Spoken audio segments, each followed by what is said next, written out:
Bread put 21 million people in front of one Liverpool kitchen on a Sunday night, and the woman at the head of that table died within a month of losing her husband of 60 years. Jean Boht played Nellie Boswell, the crucifix on the wall, the tin on the sideboard, the voice that could stop a grown son in a doorway. I will come back to what happened to her properly at the end, because it deserves more than a line.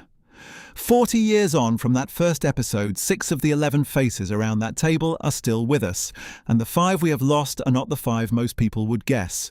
Let us start with the son who walked away from the whole thing at the height of it and ended up directing Hollywood films. Joey Boswell, leather coat, sunglasses in Liverpool, a car that had no business being on that street, and a way of saying greetings that an entire country started copying within a month. Peter Howitt was 28 when he took that part, and what he did with it is easy to underrate now because it has been imitated so often. Joey should be unbearable. He is a man who has never done a day's honest work running a family on unemployment benefit and improvisation and dressing like a minor gangster while doing it. Howitt makes him magnificent instead. A boy in his mother's kitchen wearing a man's coat, holding an entire household together by sheer performance, and terrified underneath every second of it. And it is worth saying plainly what the programme was doing, because it has been misremembered for years as a comfortable Sunday night comedy about a funny Scouse family. It was written by Carla Lane, who had already given British television Butterflies and The Liverbirds, and who set this one in Dingle in the middle of the 1980s on purpose. Liverpool at that point had been through a decade that had emptied its docks and its factories. Unemployment in parts of the city was not a statistic in a newspaper, it was most of the men on the street. So Lane wrote a family who lived on the dole and refused to be ashamed of it, who worked the system with enormous ingenuity, went to mass on Sunday, put whatever came in on the table in a tin, and considered themselves entirely respectable. That was a provocative thing to put on BBC One at the time, and the programme took real criticism for it in the press. 21 million people watched anyway, which was a kind of answer. The other thing Lane did, and almost nobody else was doing, was write the North as its own place rather than as London's poor relation. The Boswells are not visiting anybody's idea of ordinary life. They are the centre of their own world, and the joke is never on the accent. The show made him famous at a level that is hard to convey now. This was 3 or 4 channels and no catch-up, and when 21 million people watch the same thing at the same time, the man in the leather coat cannot get down a street. Howitt has spoken about the strangeness of it, about being followed and shouted at and asked to say the catchphrase 40 times a day. So in 1988, after 4 series, he did the thing nobody in his position does. He left. Not for another leading role. He simply decided he had finished, walked away from the biggest comedy on British television, and started again. And here is where the story stops being a sitcom story. Howitt went away and wrote. In 1998, a film he had written and directed himself came out. It was called Sliding Doors. It starred Gwyneth Paltrow. It made a fortune, and it put a phrase into the English language that people still use who have no idea it came from a film at all. He followed it by directing Johnny English with Rowan Atkinson, which took over $160 million worldwide. Think about the shape of that career for a moment. The unemployed son in a Dingle kitchen became a Hollywood director and did it by leaving the role that would have kept him employed for the rest of his life. He has taught film, worked in Canada and America, and largely stayed out of the nostalgia circuit. Not out of embarrassment, by every account, but because he has spent 30 years doing something else. And consider what leaving actually meant in 1988. There was no streaming, no second career waiting online, no format where a departing sitcom star could keep an audience. You left a hit and the industry's memory was short, and a great many people who tried it were never heard of again. Howitt had no guarantee of anything. He had a reputation as the man in the leather coat and a decision that it was not going to be the whole of his life. It took him a decade to prove the point. 10 years between walking out of that kitchen and Sliding Doors opening. A decade of writing that nobody was waiting for and nobody had commissioned. That is the part of the story that never gets told because the two facts sit so neatly next to each other. Sitcom star, then Hollywood director. The gap in between was 10 years of work with no audience at all. He is 68 and he remains the only man in this story who got out early and was proved right, which raises the obvious problem. If your leading man leaves a show watched by 21 million people, what on earth do you do next? The answer arrives in a moment, and at the time it caused an argument in living rooms across the country, because they did not cancel it. They recast it. Graham Bickley walked into the most exposed job in British television in 1989, replacing a national favourite in a part he had made entirely his own, in front of an audience who had spent 4 years deciding exactly how Joey Boswell should sound. Very few actors have ever been handed a task like that. Most of the ones who were are not remembered. Bickley lasted 3 series and 35 episodes, and the show stayed enormous. That is the fact that gets lost in the sniffiness about recasting. The ratings did not collapse. The audience grumbled, adjusted, and carried on watching, which tells you something true about Carla Lane's writing. The family was the star, not any one member of it. He came from a musical theatre background and went back to it, and he has spent the decades since working steadily in that world, on stage in productions the television audience never sees. It is a career that looks quiet from outside and is anything but. Theatre work of that kind is 8 shows a week, year after year, with none of the safety net that television provides. It is worth being honest about how that recasting felt at the time, because it was not handled quietly. There was no explanation in the story. Joey simply looked different one week, and the audience was expected to accept it, which is a convention British television had used for years and which viewers had never entirely forgiven. Newspapers ran the story, people wrote in. And then, within a series, the complaints stopped, because Bickley was good and because the family was still the family. He played Joey through the period when the programme was arguably at its most confident. The later series pushed the characters into places the early ones would not have dared. Real setbacks, real consequences, a household that is visibly changing. And Bickley carries all of it while wearing another man's coat. He remains, and I mean this as a compliment, the answer to a question that comes up in pub arguments to this day. What happened to the second Joey? He is fine. He went and did the other job, the harder one, and he has been doing it ever since. The next one wrote poetry in an attic in a house where nobody had a job, and the actor who played him has spent 35 years being told he ruined an entire generation's opinion of poets. Adrian Boswell, the sensitive one, the artist, the boy who changed his name from Jimmy because Jimmy was not the name of a man who would be writing verse. Jonathon Morris took what could have been a one-note joke, the pretentious son, and made him the most quietly tragic figure in the house. Adrian is the only Boswell who wants something the family cannot supply, and Morris plays the loneliness of that beautifully. When Adrian is being ridiculous, he is also always slightly heartbroken. He had trained properly and had already worked in serious theatre before Bread, and he went straight back to it afterwards. He has done Shakespeare and he has done pantomime for the last 30 years, and like Tim Healy, he treats both as real jobs, because in this country, they are. There are people who have seen him 15 times on stage and never once seen the sitcom. He has been open about the thing that happens to everybody in a hit ensemble, which is that the part follows you. Casting directors saw Adrian for years.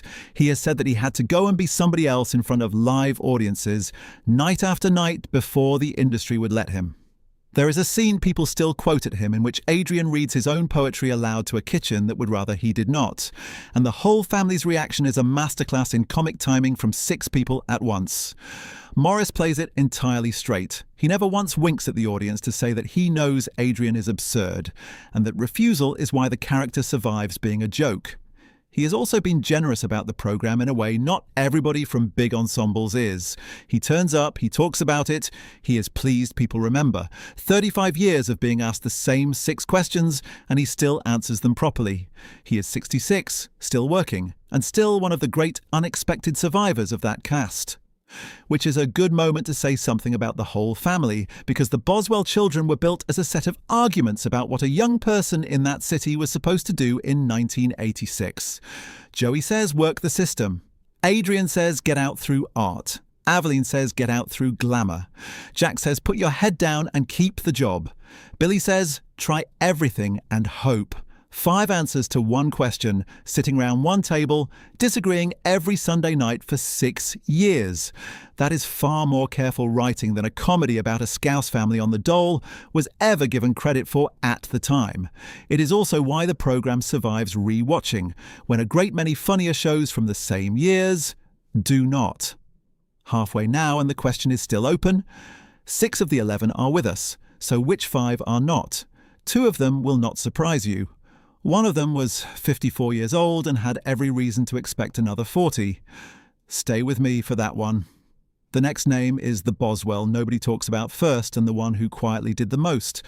Billy Boswell, the youngest son, the one who is always in trouble, always in love, and always the last to understand what is happening.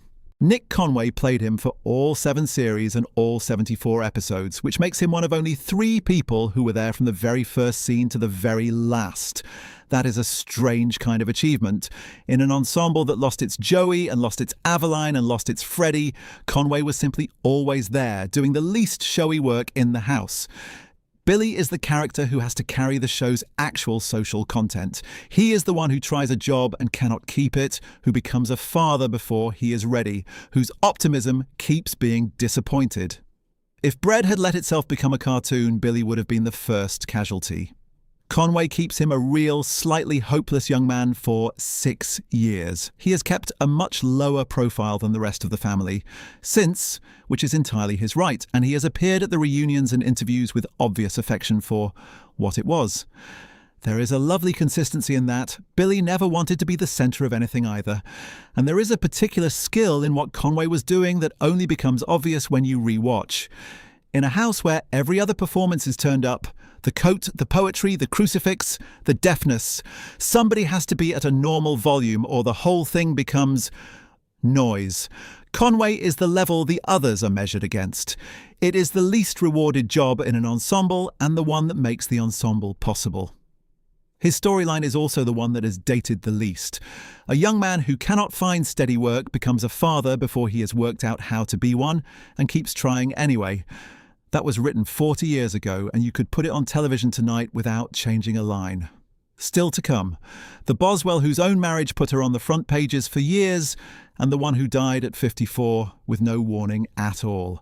Jack Boswell was the one with the job, the mechanic, overalls, oil, and a permanent expression of mild disbelief at everybody else in the room.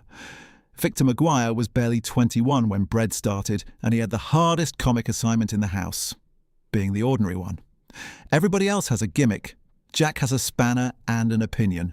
McGuire plays him with a dryness that makes him the audience's representative at that table, and the show would not work without him. He missed a series in the middle and came back, and he has worked constantly ever since in the way that jobbing British actors do. Comedy, drama, film, a face you see 3 times a year and cannot always place. He turned up in Goodnight Sweetheart and in a string of films, and he has never stopped. He has also had the career that the industry does not celebrate and could not function without. 40 years of showing up. Comedy 1 month, police drama the next, a film part after that, and no fuss made about any of it. Ask most viewers to name him and they will struggle. Show them his face and they will place him instantly in 4 different things. What is striking about McGuire is that he was the youngest man in that kitchen, and he is now well into his 60s, which is the sentence that makes everybody watching this feel the years properly. The lad in the overalls is 61.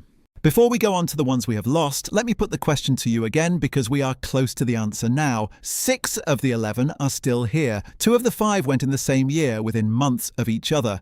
One of them was the youngest of the whole cast.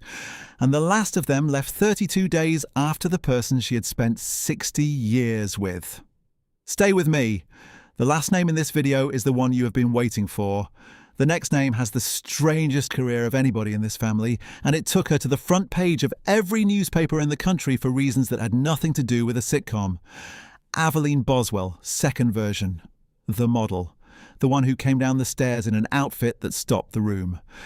Melanie Hill took over the part in 1989, at the same time as Bickley took over Joey, and she was in an even more difficult position. Gilly Coman's Aveline had been one of the most loved things in the show.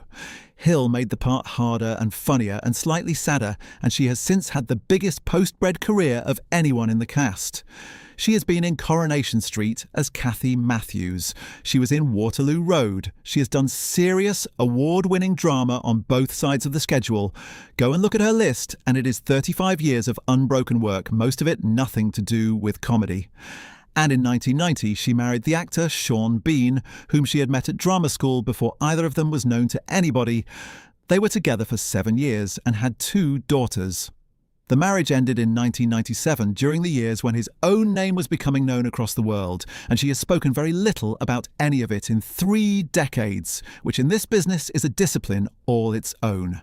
There is something worth saying about the 2 Avelines, because the recasting is usually discussed as though it were a problem. It was not. Coman's Aveline is a dreamer who has not yet been disappointed. Hill's Aveline arrives after 4 years of the family's arguments and is harder, quicker and more knowing, and the show quietly grows up around her. 2 actresses, 2 entirely different women, 1 part, and the writing simply adjusted and carried on. What is remarkable about her working life is the direction it went. Most people who arrive through a hit comedy spend the next 30 years in comedy, because that is what they get offered. Hill went the other way. The parts that made her reputation afterbred are the serious ones. Women in difficulty, women holding families together, the kind of role that turns up in the 4th episode of a drama and quietly takes the whole thing over. She has done it on the biggest continuing dramas this country makes in front of audiences of millions for 3 decades without a gap. She has been open, too, about how hard the industry is on women of a certain age, and she has answered it in the only way that really counts, which is by continuing to be cast. She is 64 and still working constantly, and she is probably the answer if anybody ever asks you which Boswell did best. Now the ones we have lost, and I want to take them properly rather than in a list. Aveline Boswell, first version. Gilly Coman, the one most people picture when they hear the name. Coman was 30 when she started, and she gave Aveline something the writing alone did not have, a sweetness underneath the vanity. Aveline wants to be a model and is not conventionally destined to be one, and in less careful hands that is a cruel joke told at a young woman's expense. Coman refuses to let it be cruel. Her Aveline believes in herself completely, and the show ends up on her side. She left with Howitt after 4 series and went back to theatre and to smaller television. She was from Liverpool herself, and she stayed close to it. On the 13th of July, 2010, she died suddenly. She was 54 years old. It was reported as a suspected heart attack, and it came without warning of any kind. She had been working. She had plans. There is nothing to explain and no long illness to describe, which is exactly what makes it sit so badly with everybody who knew her. One day she was there, and then there was an announcement. The tributes that week came overwhelmingly from Liverpool rather than from the industry, and they said the same thing over and over, that she had stayed, that she was still around, that people saw her. She had become nationally famous at 30 and had not moved away from the place that made her. In a business built on leaving, that is its own kind of statement. There is a detail in her performance I have always loved. Aveline never once acknowledges that anybody might be laughing at her. Coman plays every ridiculous outfit and every doomed ambition with total seriousness, and because she does, the audience ends up defending her. Ask people who watched it what they remember about Aveline, and almost nobody says the clothes. They say that she was lovely, she was the first of this family to go, and she was the youngest of all of them. The next one left the family in the story long before he left it in life, and he spent 30 years being shouted at in the street by women defending Nellie. Freddie Boswell, the absent father, the man who went off with Lilo Lil and came back whenever it suited him. Ronald Forfar had the least sympathetic job in the show and did it without ever begging the audience for forgiveness. Freddie is weak rather than wicked, and that is far harder to play. He genuinely loves them all, and he genuinely cannot stay, and Forfar lets both of those things be true at once. He was already an experienced actor when it came along. Born in January 1939, he had been working since the 70s in the solid, unglamorous way that keeps a family fed. Bread made him nationally recognised in his late 40s, which is not the usual order of things. He carried it lightly. He settled in Rochester in Kent, away from the industry, and he was known there simply as a local man rather than as the father from that programme. Neighbours who spoke about him afterwards described somebody entirely ordinary. A man in the shops, in the pub, at local events, who happened to have been on the television every Sunday for 6 years. That is worth holding on to because Freddie's storyline was one of the most talked about things on British television at the time. Whether he should be forgiven was argued about in kitchens across the country. Women stopped Forfar in the street to tell him off on Nellie's behalf, and he took it, by every account, with enormous good humour. He died on the 28th of September 2020 at 81, and the woman who made his life impossible on screen went in the same year. Eileen Pollock played Lilo Lil, the mistress, the great pantomime villain of 80s Sunday nights, a character the audience genuinely booed at the television set. Pollock was a Belfast actress with a long and serious career behind her, on stage and in Irish theatre, and she took a part that could have been nothing and turned it into one of the most recognisable characters of the decade. Lil is barely in the programme. When you count it up, she does not need to be. The threat of her is enough, and Pollock's entrance, the coat, the voice, the absolute lack of shame, did more work in 90 seconds than most characters manage in a series. She was also, by every account of the people who worked with her, nothing whatever like the woman she played. That is the private cost of playing a villain that well in a country with only 4 channels. Strangers decide they know you, and they are rude to you in supermarkets for 30 years. She died in December 2020, aged 73. The obituaries in Ireland led on her stage work, as they should have. The ones here led on the fur coat. The next one was the oldest man in the house, and he had one of the best exits any character in this show was given. Grandad, William Duval, deaf when it suited him, ferocious when it did not, and permanently convinced that his food was being tampered with. Kenneth Waller played him for all 7 series, and he is the reason the programme has an entire second layer of comedy that has nothing to do with the plot. Grandad exists to interrupt. He is the running gag that keeps the family from ever having a serious conversation to the end, and Waller times him beautifully. He was a stage and television character actor of long standing before it, one of those men whose face you know from 30 programmes and cannot name in any of them. Bread gave him, at nearly 60, the part everybody would remember. And Grandad is doing something cleverer than he appears to be. In a household where everybody is performing, Joey performing success, Aveline performing glamour, Adrian performing sensitivity, Nellie performing respectability, the old man is the only one who says exactly what he thinks, at the worst possible moment, at volume. He is the truth teller disguised as a nuisance. Every family has one, and every family finds him unbearable for the same reason. Waller kept working until close to the end, and he stayed a character actor to the last, in the honourable sense. Somebody who turns up, is excellent, and does not require the programme to be about him. He died in 2000 at 72 after a short illness. Which brings me to the woman at the head of the table, and the reason I asked you to stay to the end. Nellie Boswell. Catholic, formidable, absolutely certain, and the last line of defence between her family and the world. Jean Boht was a Liverpudlian, and that matters because Nellie could very easily have been a caricature of a certain kind of northern mother and never was. Boht played her as a woman running a household on nothing, with a husband gone and 5 grown children who all needed something from her that day, and doing it with total conviction that God was watching and would not approve of any of it. The comedy comes from the certainty. The heart comes from what the certainty is holding up. She was in her 50s when it started and had spent decades working in theatre and television before it, and she was frank in later years about how completely the parts swallowed everything that came after. She was Nellie in the street until the end of her life. She did not appear to mind. Away from it, she had a marriage that lasted 60 years, to the composer and conductor Carl Davis, a man whose music you also know without knowing because he wrote the score for The World at War, among a great deal else. They married in 1970 and had 2 daughters. In August 2023, Carl Davis died. Jan Boht died on the 12th of September 2023, 32 days later, at the age of 91. She had been living with dementia in her final years. Her family made the announcement, and the tributes came from every part of British television. But the line that came up again and again was about those 32 days, 60 years together, and she did not stay a month and a half behind him. I have thought about that a great deal while putting this together because it is the kind of thing that sounds like a line from a script and is simply what happened. 2 people who married in 1970, who worked in completely different corners of the same industry, who raised 2 daughters, and who left within 5 weeks of one another after more than half a century. And there is a symmetry in it that the programme itself would have appreciated. Nellie Boswell spent 7 series holding a family together through a husband who kept leaving. The woman who played her had a marriage that held for 60 years and ended only because it ran out of time.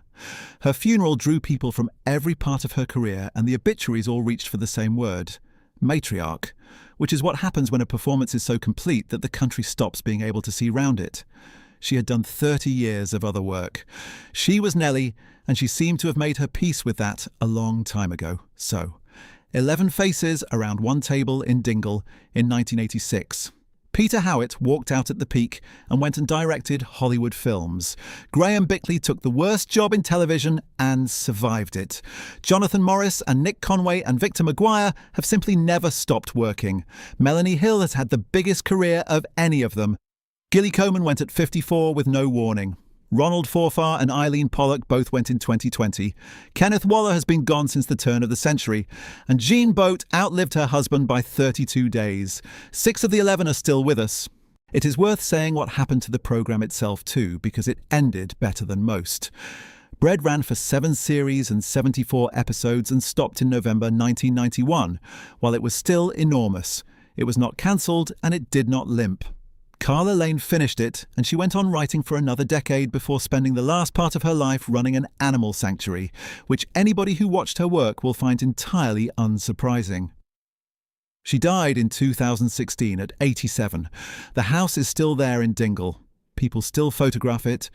There have been reunions and radio specials and one revival attempt that never happened, and every few years somebody in a newspaper suggests bringing it back, and every few years the same objection arrives. You cannot, because half that table is empty. What Bread got right, and what almost nothing else on television at the time was even attempting, is that it took a family with no money and refused to pity them. The Boswells are not a problem to be solved. They are funny, proud, devious, loyal, and completely convinced of their own respectability, and Carla Lane wrote them with an affection that never once tips into sentimentality. 21 million people watched because they recognised somebody in that kitchen. There is a reason the tin on the sideboard is the thing everybody remembers. Every family that ever counted money on a table knows exactly what that tin is. And there is one more thing about that kitchen worth saying out loud. The Boswells look after each other. That is the whole engine of it. They lie, they scheme, they shout, they steal from the electricity meter, and when one of them is genuinely in trouble, every single one of them turns up.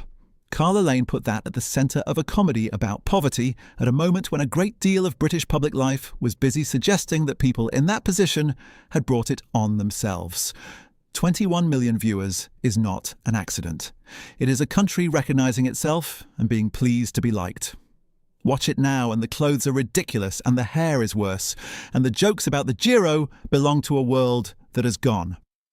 And the last 2 minutes of an episode, when the shouting stops and Nellie stands in her kitchen and looks at them all, still work exactly as well as they did in 1986. And one last thought about that number, because 21 million is difficult to picture. It is more people than watch most cup finals. It is a third of the country in one evening, without a repeat, without a recording, without anybody being able to catch up the next morning. The nation genuinely sat down together and watched a family in Liverpool count their money. Nothing on British television will ever do that again, and it is not because the programmes got worse. It is because there is no longer any such thing as everybody watching the same thing at the same time. Which means the Boswells are not just a comedy anybody remembers fondly. They are a piece of evidence from the last years of a country that all watched together. If you were one of the 21 million, tell me below which Boswell you would have wanted on your side in an argument. I suspect I know the answer, and I suspect she is wearing a crucifix. And if you have not seen it in 30 years, go back to the first episode. Not the famous ones, the first one. Watch how quickly Carla Lane establishes 11 people, a street, a religion, a money problem, and a missing father, and how little of it she has to explain. That is what a writer at the top of her powers looks like, and she was doing it for a Sunday night audience who mostly thought they were just having a laugh. Thank you for staying with me to the end. There will be another one along in a few days.